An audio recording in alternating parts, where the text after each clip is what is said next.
La semaine dernière, mes collègues urologues et moi avons reçu un patient qui se plaignait d'avoir un petit pénis.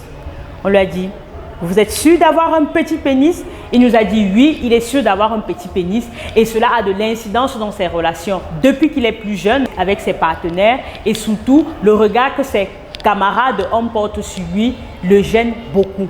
Dans cette vidéo, donc, je m'en vais donc te partager c'est quoi un petit pénis. Oui, parce que c'est très important de comprendre déjà c'est quoi pour savoir si vous souffrez de petit pénis ou pas. Et surtout, je m'en vais dans cette vidéo vous partager 4 mythes qui entourent le petit pénis, appelé communément dans le jargon médical micro-pénis. C'est parti.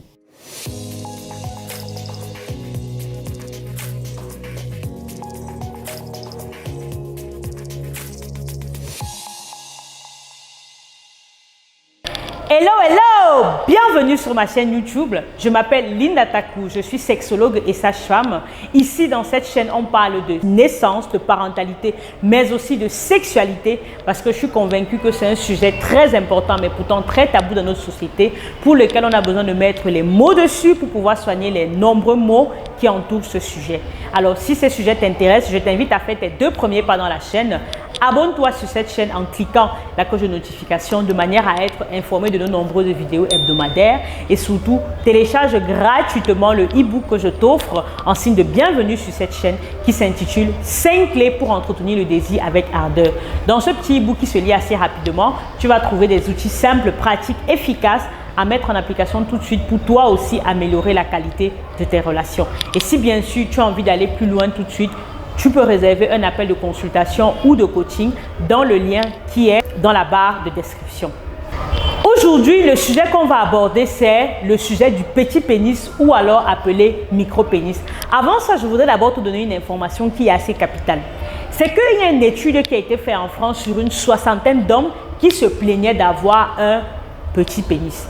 Et quand on a fait cette étude, non seulement on les a interrogés, mais surtout on a mesuré leur pénis, on s'est rendu compte que 0%, oui tu l'as bien entendu, 0% de ces hommes ne souffraient réellement de micro-pénis. La question est donc de savoir pourquoi autant d'hommes, pourquoi tous ces hommes et même d'autres de par le monde croient avoir un micro-pénis. La première chose que tu dois savoir, c'est d'abord que le pénis a 2 états. Premièrement, l'état flaccide qui est dit l'état de repos et deuxièmement, l'état d'érection qui est l'état où le sang afflue dans les vaisseaux, le pénis se gonfle et il prend une autre taille. Il faut savoir que pour un homme, un pénis à l'état flaccide mesure environ 9 cm, tandis que à l'état d'érection, un pénis mesure à peu près 13 à 13 cm et demi. Ça, c'est à peu près la norme et à peu près la moyenne chez les hommes. On parle donc de micro-pénis quand le pénis à l'état d'érection mesure entre 7 et 8 cm. Donc, tu te rends donc compte qu'il y a donc beaucoup moins d'hommes qui doivent en souffrir. Parce qu'entre 7 et 13 cm, il y a quand même 5 cm d'écart. La question est de se poser donc comment et pourquoi ces hommes pensent à un moment qu'ils ont un micro-pénis. Le premier mythe que tu dois savoir qui entoure le micro-pénis, c'est premièrement la question de longueur. Et la question de longueur est gérée, est résolue par la mesure. Tout simplement pourquoi? Parce que pour connaître la bonne taille du pénis, il faut faire une bonne mesure de son pénis à l'état flaccide, mais aussi à l'état d'érection.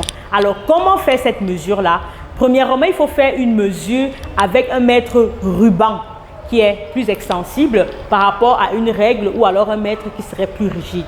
La deuxième chose concernant la mesure, c'est qu'il faut faire une mesure depuis la racine du pénis.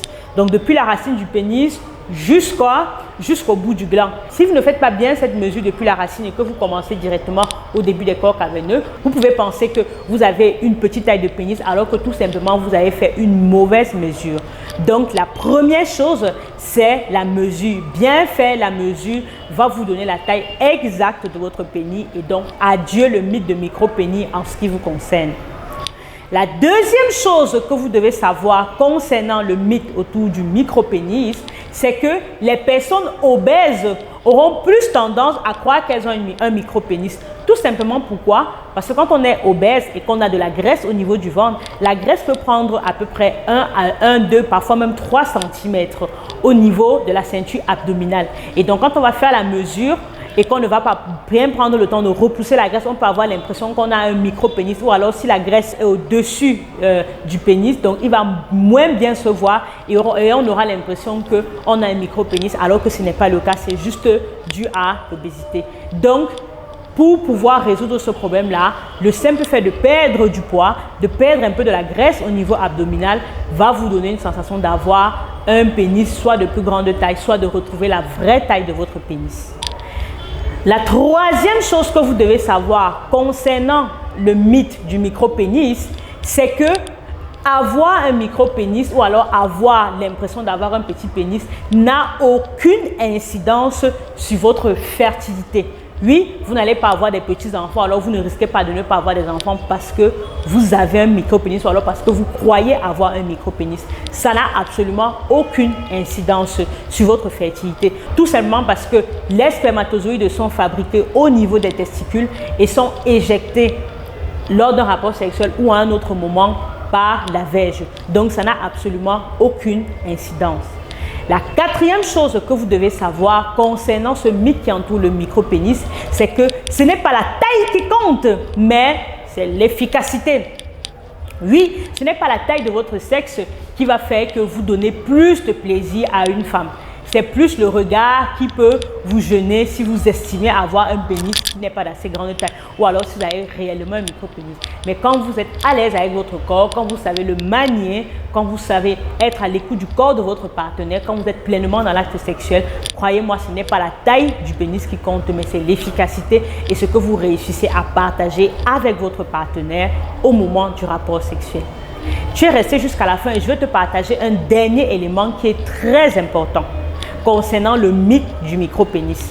Ce dernier élément qui est très important, c'est tout simplement le syndrome du vestiaire. Alors, c'est quoi le syndrome du vestiaire? Le syndrome du vestiaire, c'est un trouble dysmorphique qu'ont les hommes quand ils se retrouvent ensemble dans des vestiaires après, par exemple, un match de football, après avoir fait une activité physique. Ils se retrouvent tous ensemble pour se laver, pour prendre une douche. Et donc, naturellement, ils ont tendance à se regarder et à se comparer les kékettes. Et donc, quand ils regardent et qu'ils se comparent les kékettes, ben, ils peuvent avoir l'impression que le pénis de telle personne est plus long que l'autre. Et si leur pénis a l'impression d'être moins grand ou bien moins long que l'autre, ils peuvent avoir la sensation d'avoir un pénis plus petit. Ou alors leurs camarades également, comme les hommes, ils sont un peu moqueurs ou alors ils sont parfois un peu sur leurs égos. Ils peuvent le prendre pour eux et se dire qu'ils ont un petit pénis. Donc, en fait, si finalement vous ne vous retrouvez pas avec plein d'autres hommes à vous comparer les pénis, que ce soit après un match de football, quand vous prenez la douche ensemble ou alors quand vous vous mettez dans la rue pour pisser, vous n'aurez jamais cette sensation d'avoir un petit pénis. Donc voilà donc ce que je voulais te partager à travers cette vidéo. Sache bien que quelle que soit la taille de ton sexe, ce n'est pas la taille qui compte, mais c'est l'utilisation et l'efficacité.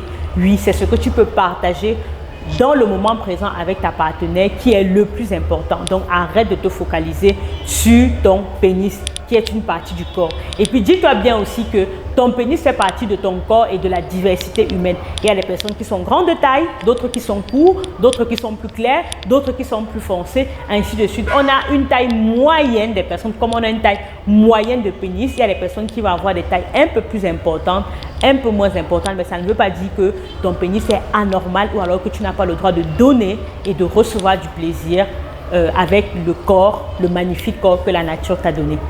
Voilà ce que je voulais te partager dans cette vidéo. Si cela t'a plu, je t'invite bien sûr à la partager à un homme qui aurait bien besoin de l'écouter pour être rassuré. Et dans une prochaine vidéo, je te partagerai des conseils pratiques à mettre en application si tu estimes que tu as un petit pénis. Tu peux tout de même avoir du plaisir avec une partenaire. Je te partagerai cela dans une prochaine vidéo. D'ici là, on se retrouve en commentaire, partage et je te dis à très vite.